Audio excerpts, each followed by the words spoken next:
Hey guys, it's Dakota, aka XO Yu-Gi-Oh! I'm filming this on Christmas Eve, so tomorrow I'd like to wish everybody who watched my videos a Merry Christmas.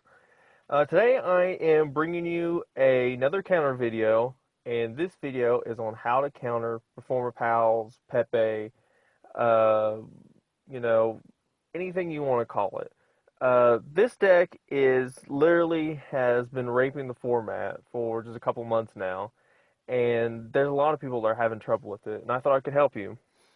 So here we go. The first card you saw is Anti-Spell Fragrance. I didn't show that card, that much was because, it's a $20, $30 card right now, and I mean, it kind of sort of helps. I mean, Pepe people are putting in Typhoon, so it won't matter soon.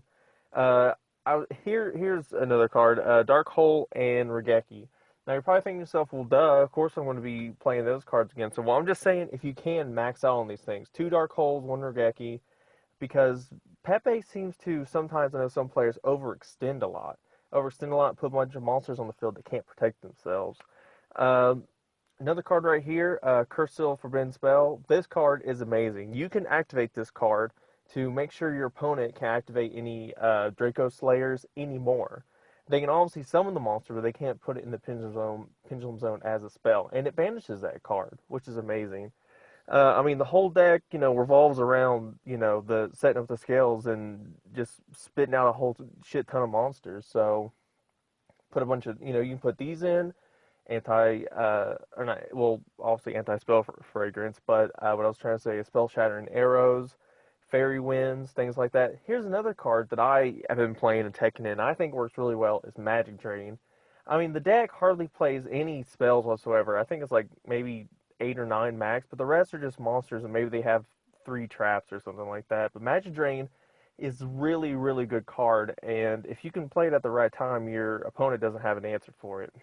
Now, here's another card. You're probably thinking to yourself, well, of course I'm putting Effect Veiler in, for the big monsters effects for their, their King of the Feral Limbs or whatever. No, save your effect veilers. Put 3 in and save your effect veilers for their Skull Crowbats, okay?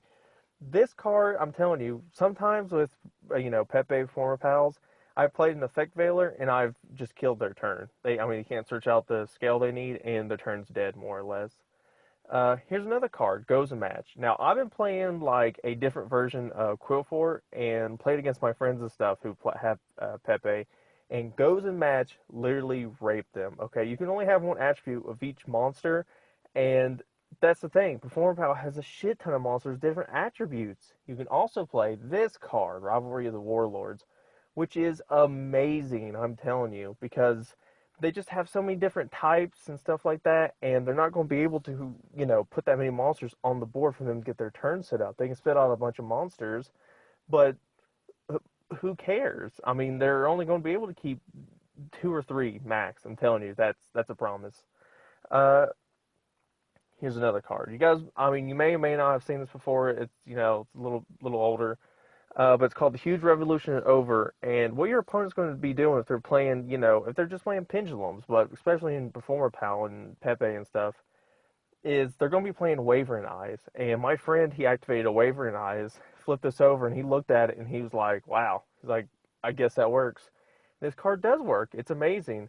More or less, if your opponent activates a spell, trap card, or monster effect that destroys 2 monsters on the field, negate it and banish it. And what's best about this card is they can't chain another Wavering Eyes to it. So if you have one, you can save your Wavering Eyes for the next one, because they're never going to have 3 Wavering Eyes.